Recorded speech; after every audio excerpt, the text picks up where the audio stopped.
Arkham Asylum Audio Log Number 1. My name is Dr. Levin, psychiatrist at Arkham Asylum. I have been requested by Warden Bolton and Dr. Sinner to create audio logs of patients currently residing in the Arkham facility. I've chosen to start with inmates that have taken a more prominent role of recent times. My first log is on patient 61505. Patient's name is Jonathan Crane, aka the Scarecrow.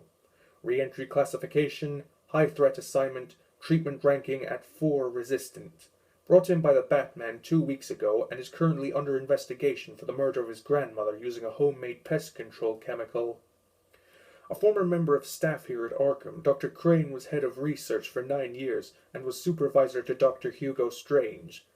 The two created a psychotropic medication that Crane later used to develop into his fear gas. His fear gas induces involuntary and sometimes irrational fear in his victims' minds, driving them insane. More recently, a more refined version of the fear gas appears to have a physical effect on the doctor himself. While Dr. Crane appears to be in good physical health, blood tests shown that he has developed an immunity of sorts. It is believed that repeated exposure has built up a considerable resistance to his own toxin. Recent encounters with Batman have shown that exposing himself to the gas allows Dr. Crane to mutate in what can be best described as a demonic form of his Scarecrow alias.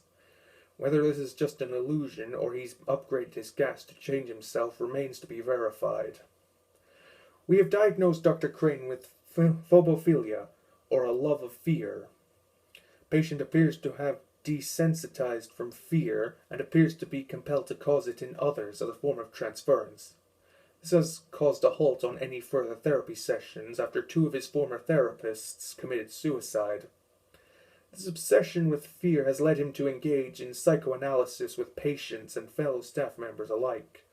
In an attempt to deduce their fears and darkest secrets as a form of torment, he appears to be conducting his own experiments within the facility, experiments that appear to be a success in his eyes.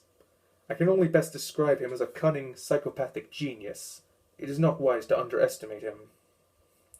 Dr. Crane also has a number of accomplices, many of which reside here in Arkham, such as Floyd Lawton and the Joker, but also has connections outside of Gotham.